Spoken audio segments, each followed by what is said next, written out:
নবদিগন্তের সূচনা, নতুন করে স্পোর্টসের উদ্বোধন করলেন প্রধানমন্ত্রী।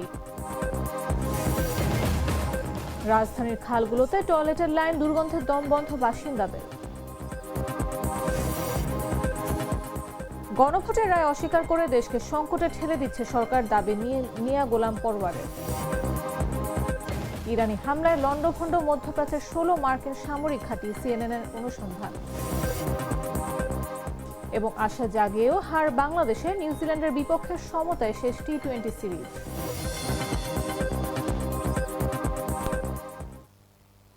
সন্ধ্যা 7টা নিউজে সবাইকে আমন্ত্রণ। সাথে আছে আমি নাফিস আব্দুল্লাহ। মশলা বদলে ফেলেছি, এবার আপনিও বদলে ফেলুন। একবার প্রাণ গুঁড়া মশলা ব্যবহার করেই দেখুন। আর 5টা দিনের থেকে সিলেটের জেলা স্টেডিয়ামের আজকের চিত্রটা একেবারেই আলাদা। শুনশান স্টেডিয়াম যেন হঠাৎই জেগে উঠেছে। কানায় কানায় পূর্ণ গ্যালারি, মাঠে খুদে ক্রীড়াবিদদের চমকপ্রদ ক্রীড়া প্রদর্শনী, নিরাপত্তা বাহিনীর সতর্ক পাহারা আর সংবাদকর্মীদের অবিরাম ব্যস্ততা। সব আয়োজন এক উপলক্ষ ঘিরে, নতুন করে স্পোর্টসের শুভ উদ্বোধন ঘোষণা। শনিবার বেলা 3:40 সিলেট জেলা স্টেডিয়ামে উপস্থিত হন প্রধানমন্ত্রী তারেক রহমান। ক্রীড়াঙ্গনের প্রতিভা অন্বেষণের এই প্রতিযোগিতার শুভ উদ্বোধন ঘোষণা করেন বিকেল 5:08। একই সঙ্গে সারা দেশের জেলা স্টেডিয়ামগুলোতেও ভার্চুয়ালি যুক্ত ছিলেন খুদে ক্রীড়াবিদরা। শিশু কিশোরদের প্রতিভা অন্বেষণে 1976 সালে যাত্রা শুরু হয়েছিল নতুন কুড়ির। বাংলাদেশ টেলিভিশনের 80 দশকের জনপ্রিয় এই অনুষ্ঠানের মাধ্যমে অনেক প্রতিভা উঠে আসে শিল্প অঙ্গনে। বহু বছর পর সেই পরিচিত নাম আবার ফিরে এসেছে, তবে এবার মঞ্চ নয়, সবুজ মাঠ গালিচায়। যাত্রা শুরু হলো নতুন এক স্বপ্ন, নতুন কুড়ি স্পোর্টসের।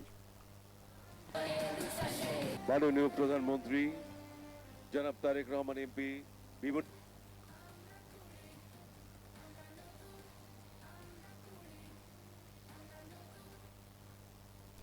এর আগে মুষলধারে বৃষ্টি উপেক্ষা করে সকাল থেকে সিলেটের বিভিন্ন কর্মসূচিতে অংশ নিয়েছেন প্রধানমন্ত্রী তারেক রহমান।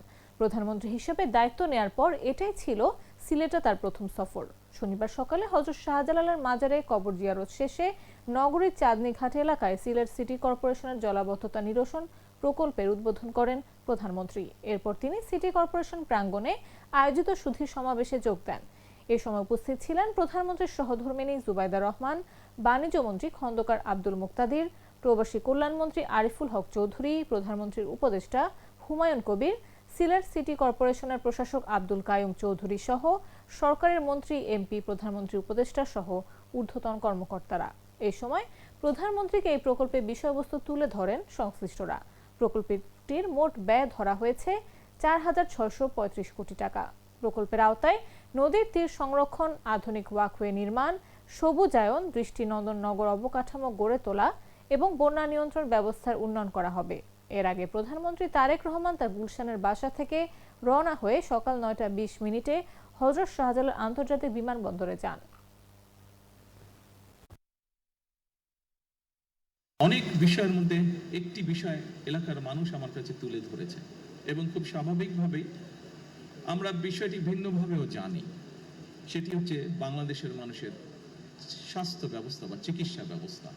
দুঃখজনকভাবে হলেও সত্য যে শহরের মানুষ কিছুটা চিকিৎসা সুবিধা পেলেও গ্রামের অধিকাংশ জায়গায় এখনো আমরা ভালোভাবে স্বাস্থ্য সেবা পৌঁছে দিতে সক্ষম হইনি। এবং সেজন্যই আমরা বলেছিলাম যে আমরা একটি ব্যবস্থা গ্রহণ করতে চাই। আমরা দেশে 1 লক্ষ স্বাস্থ্যকর্মী নিয়োগ করার পরিকল্পনা গ্রহণ করেছি। এই মানুষগুলো এবং এই 1 লক্ষের মধ্যে 80% থাকবে নারী স্বাস্থ্যকর্মী। এই মানুষগুলোর দায়িত্ব হবে গ্রামে গ্রামে, ঘরে ঘরে যাওয়া। শহরেও তারা থাকবে। রাজধানীর খালগুলো একসময় ছিল জলপ্রবাহের প্রাণ, এখন সেগুলো পরিণত হয়েছে উন্মুক্ত পয় নিষ্কাশন ব্যবস্থায়। মোহাম্মদপুরের চানমিয়া হাউজিং থেকে কল্যাণপুর, মান্ডা থেকে শ্যামপুর, অসংখ্য বাসাবাড়ির টয়লেট লাইন সরাসরি গিয়ে পড়ছে খালে। কালো পানিতে ভাসছে মানব বর্জ্য, দুর্গন্ধের নাক চেপে বসবাস বাসিন্দারা। হাজার কোটি টাকার প্রকল্প চললেও বাস্তবে দূষণ কমার কোনো দৃশ্যমান পরিবর্তন নেই। মফিজুল সাদিকের তথ্যচিত্রে বিশেষ রিপোর্টে বিস্তারিত। রাজধানীর অভিজাত আবাসিক এলাকা বলেই পরিচিত মোহাম্মদপুরের চানমিয়া হাউজিং, কিন্তু বাস্তব চিত্র যেন এক ভয়াবহ নগর বিপর্যয়ের প্রতিচ্ছবি। পাশের খালের পানির দিকে তাকালেই মনে হয় কেউ যেন আলকাতরা ঢেলে রেখেছে। কালচে পানির উপর ভেসে বেড়াচ্ছে মানব বর্জ্য, বাতাসে ছড়িয়ে পড়ছে অসহনীয় দুর্গন্ধ। খালপাড় দিয়ে কয়েক মিনিট দাঁড়িয়ে থাকাও যেন শ্বাসরুদ্ধকর এক অভিজ্ঞতা। সাত মসজিদ হাউজিং এর 2 নম্বর সড়কের অধিকাংশ ভবনের টয়লেট লাইন সরাসরি গিয়ে মিশেছে খালে। দিনের আলোতেই ভেসে উঠছে মলমূত্র। বাসিন্দারা বলছেন, মশা মাছি, দুর্গন্ধ আর দূষণের মধ্যে প্রতিদিন যুদ্ধ করেই বাঁচতে হচ্ছে। যে বাথরুমের লাইন, ওয়াশার লাইন পুরো ময়লায় পুরো জর্জরিত। আর আমাদের একটু বৃষ্টি হইলেই আমাদের এলাকা পুরো তলায়া জায়গা, এটা খালটা ভরে গেছে ময়লায়। এ কারণে আমাদের অনেক কষ্ট হয়। আর ময়লা ছয়লা এটা মশা মাছি অনেক দুর্গন্ধ হয়, আর আমাদের রোগ জীবাণু হয়। আমাদের ঘর বাড়ির টিন এদিকে তো আমরা বস্তি এলাকার মধ্যে আছি, টিন নষ্ট হয়ে যায়, আমাদের বাচ্চা কাচ্চা অসুস্থ হয়ে পড়ে। টয়লেটের লাইন আছে, তারপর বিভিন্ন ময়লার মানুষের পোতলা পাতলে হালায় নষ্ট করে করে এক হাত নাই। একই অভিযোগ কল্যাণপুর, মান্ডা, শ্যামপুর, জিরানি কিংবা কালুনগর খালপাড়ের মানুষেরও। অথচ এই মানববর্জ্য ঠেকাতে একদিকে চলছে ৫,১৮৭ কোটি টাকার স্যানিটেশন উন্নয়ন প্রকল্প, অন্যদিকে 4 খাল পুনরুদ্ধারে প্রায় ৯০০ কোটি টাকার প্রকল্প। কিন্তু বাস্তবে খালের পানি এখনো বিষাক্ত। পারে নেই স্বস্তি, নেই দৃশ্যমান পরিবর্তন। বিশেষজ্ঞরা বলছেন, ঢাকা ওয়াসা ও সিটি কর্পোরেশনের দায়িত্বহীন সমন্বয়হীনতাই এই বিপর্যয়ের মূল কারণ। আর প্রকল্পের পর প্রকল্প ঘোষণার মাঝেই প্রশ্ন তুলছেন নগরবাসী, খাল কি সত্যিই উদ্ধার হবে, নাকি বাজেটের কাগজেই আটকে থাকবে ঢাকার ভবিষ্যৎ? নিউজ ডেস্ক, জাগো নিউজ। সংবিধান সংস্কার পরিষদ এবং আনুপাতিক প্রতিনিধিত্ব পিআর পদ্ধতিতে সংসদের উচ্চকক্ষ গঠনের প্রস্তাবে বিএনপি কখনোই একমত হয়নি বলে জানিয়েছেন দলের মহাসচিব মির্জা ফখরুল ইসলাম আলমগীর। শনিবার জিয়া পরিষদের সাবেক চেয়ারম্যান ডাক্তার মোহাম্মদ আব্দুল কুদ্দুসের স্মরণ সভায় তিনি এ তথ্য জানান। আমরা খুব পরিষ্কার করে বলেছিলাম যে আলোচনার মধ্যে যেগুলোতে আমরা একমত হব না সেগুলোতে আমরা নোট অফ ডিসেন্ট দেব। আমরা নোট অফ ডিসেন্ট দিয়েছিলাম, সেগুলো লিপিবদ্ধ আছে জুলাই 16 বইটার মধ্যে আপনারা যদি দেখেন। এখন অবলীলায় বলছে যে না, সবটাই করতে হবে।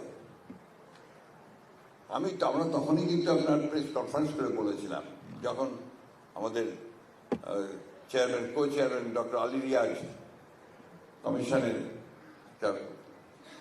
রিপোর্ট দিলেন, সেখানে কতগুলো রিপোর্ট থাকলো যেটা আমরা একমত হইনি।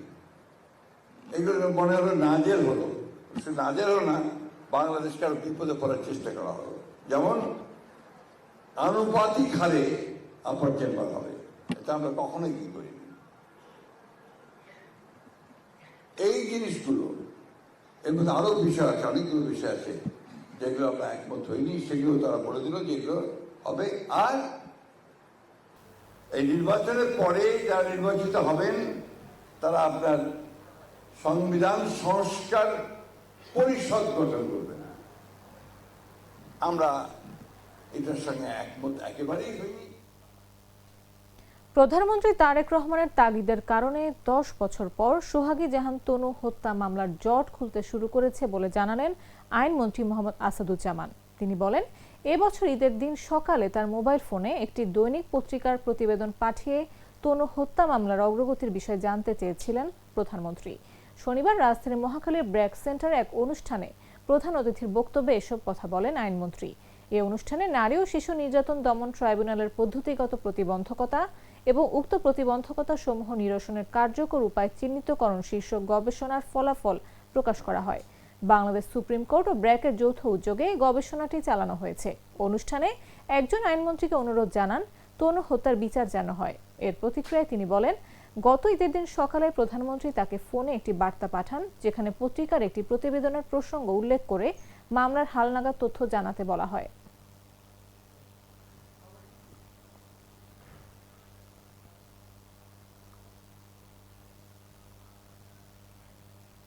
ঢাকার কনক্রিটের ব্যস্ততার মাঝেও মোহাম্মদপুর যেন ইতিহাসের এক খোলা পাঠশালা। এখানে প্রতিটি সড়কের নাম শুধু ঠিকানা নয়, বহন করে অতীতের গল্প, রাজনীতি আর ঐতিহ্যের স্মৃতি। আসাদ গেট থেকে শুরু করে বাবর, শেরশাহ, শাহজাহান এবং নূরজাহান রোড, প্রতিটি নামের পেছনে লুকিয়ে আছে উপমহাদেশের ইতিহাস, সংগ্রাম আর সময় নীরব সাক্ষ্য।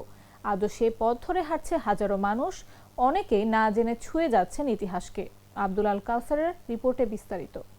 পাক ভারত যখন নাকি স্বাধীন হয়, তারপরে পাকিস্তানিরা যখন এদের শাসন করে, তখন তারাই এই রাস্তাঘাটের নামকরণ করছে। ঢাকার ব্যস্ত নগর জীবনের মাঝেও মুহাম্মদপুর যেন ইতিহাসের নীরব এক জাদুঘর। এখানে সড়কের নাম শুধু ঠিকানা নয়, বরং অতীতের দলিল, ঐতিহ্যের চিহ্ন এবং সময়ের স্মারক। সেই ইতিহাসের প্রথম দরজায় দাঁড়িয়ে আছে আসাদ গেট, একটি নাম, একটি চেতনা, একটি প্রতীক। রাজধানীর পশ্চিম প্রান্তে অবস্থিত আসাদ গেট মনে করিয়ে দেয় 1969 সালে গণঅভ্যুত্থানে শহীদ আসাদের আত্মত্যাগ। প্রতিদিন হাজার মানুষ এই পথ পেরিয়ে গেলেও অনেকেই জানেন না এর নামের পেছনের সাহসী ইতিহাস। আসাদ গেট পেরিয়ে এগুলিই শুরু হয় রাজকীয় নামের সড়কগুলোর সারি, বাবর রুট বহন করে মুঘল সাম্রাজ্যের প্রতিষ্ঠাতার স্মৃতি।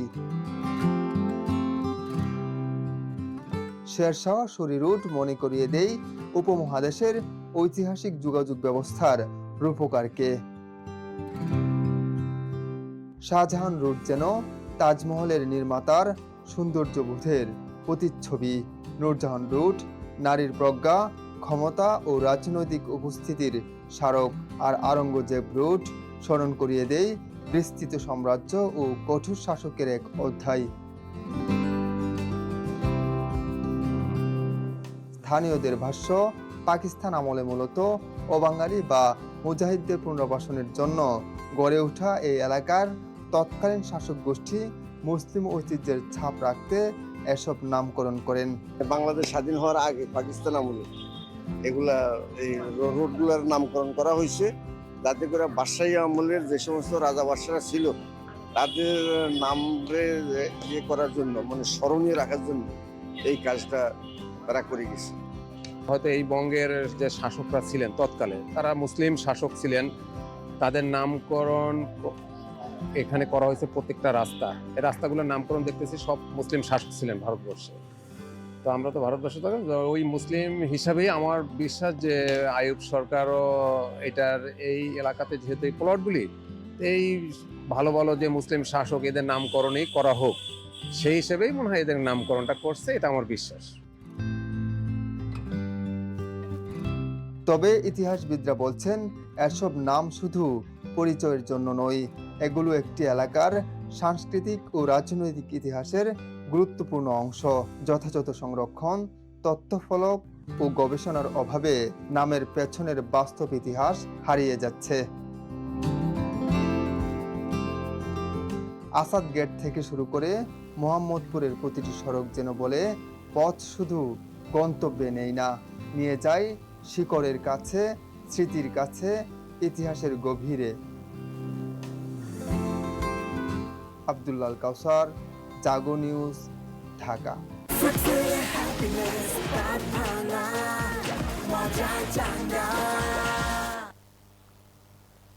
জামাতে ইসলামের সেক্রেটারি জেনারেল মিয়া গোলাম পরওয়ার জানিয়েছেন, গণভোটে জনগণের প্রত্যক্ষ রায়কে পাশ কাটিয়ে সরকার ইচ্ছাকৃতভাবে দেশকে এক গভীর রাজনৈতিক ও সাংবিধানিক সংকটের দিকে ঠেলে দিচ্ছে। তিনি বলেন, জুলাই সনদের আড়ালে গণভোটের রায়কে অস্বীকার করা হচ্ছে। এটি কেবল রাজনৈতিক কৌশল নয়, সরাসরি জনগণের ম্যান্ডেটের বিরুদ্ধে অবস্থান। শনিবার খুলনা প্রেস ক্লাবের ব্যাংকুয়েট হলে আয়োজিত এক সেমিনারে প্রধান অতিথির বক্তৃতায় তিনি এসব কথা বলেন। মিয়া গোলাম পরওয়ার এ সময় বলেন, সরকার সচেতনভাবে জুলাই সনদ এবং গণভোটের রায় এই দুই বিষয়কে আলাদা করে জনমনে বিভ্রান্তি তৈরি করছে।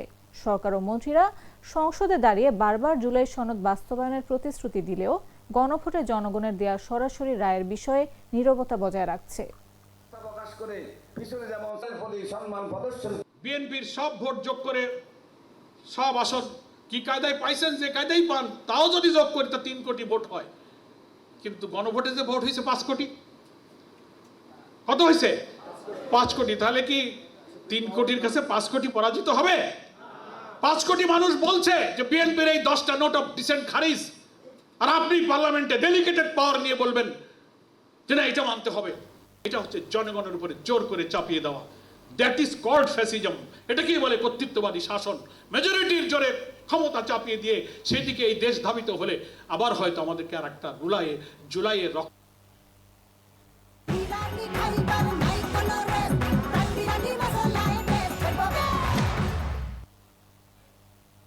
জানাবো আন্তর্জাতিক সংবাদ।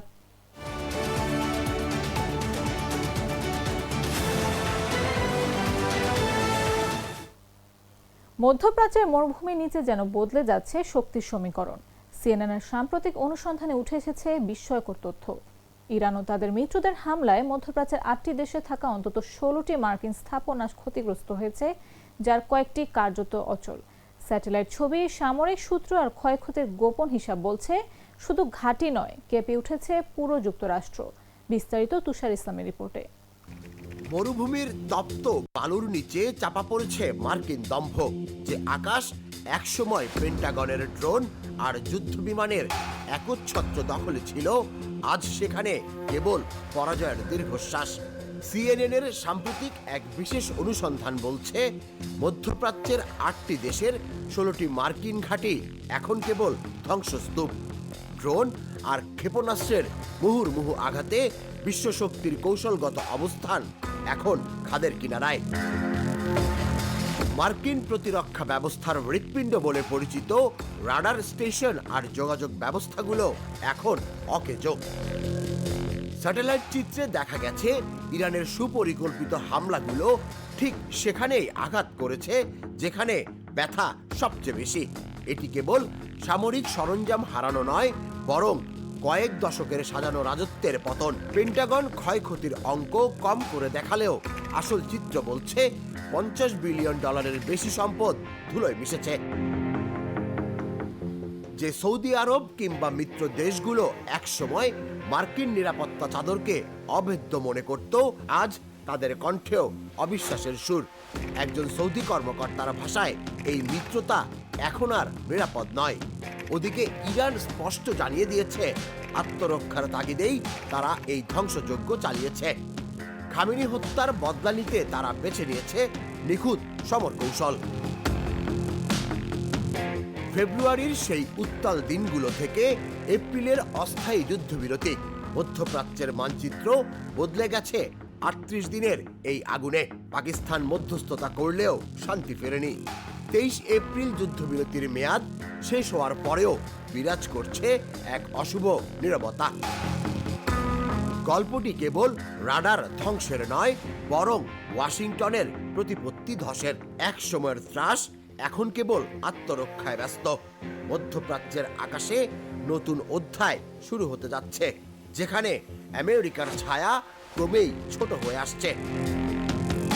এখন প্রশ্ন একটাই, মিত্ররা কি আস্থার হাত বাড়িয়ে দেবে, নাকি এক সময়ের পরাশক্তির করুণ বিদায় গাথা দিয়ে ইতিহাস লেখা হবে? তুষার ইসলাম, জাগো নিউজ। সংবাদ শেষ করব খেলার খবর জানিয়ে।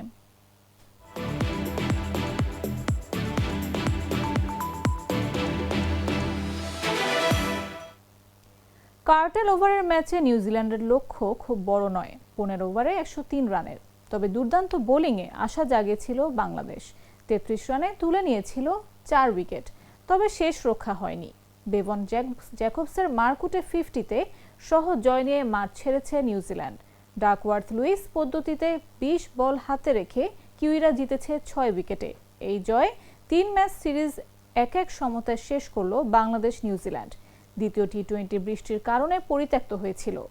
রান তাড়ায় নামা নিউজিল্যান্ডের ইনিংসের দ্বিতীয় ওভারে জোড়া আঘাত হানেন শরীফুল। ওভারের দ্বিতীয় আর ষষ্ঠ বলে কেটেনি ক্লার্ক আর ডেন ক্লেভারকে উইকেট রক্ষক লিটন দাসের ক্যাচ বানান বাঁহাতি এই পেসার। নিজে পরের ওভারে এসে করেন আরও 1 উইকেট।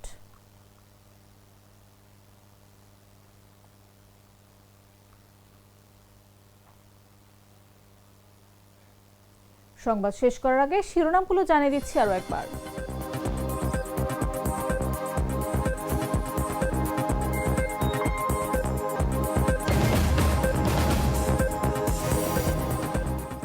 নবদিগন্তের সূচনা, নতুন করে স্পোর্টসের উদ্বোধন করলেন প্রধানমন্ত্রী তারেক রহমান।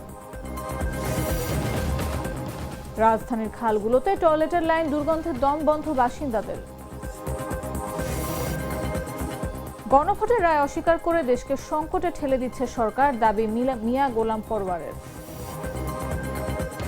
ইরানি হামলায় লন্ডভন্ড মধ্যপ্রাচ্যের 16 মার্কিন সামরিক ঘাঁটি, সিএনএনের চাঞ্চল্যকর অনুসন্ধান। এবং আশা জাগিয়েও হার বাংলাদেশের নিউজিল্যান্ডের বিপক্ষে সমতের শেষ টি-20 সিরিজ।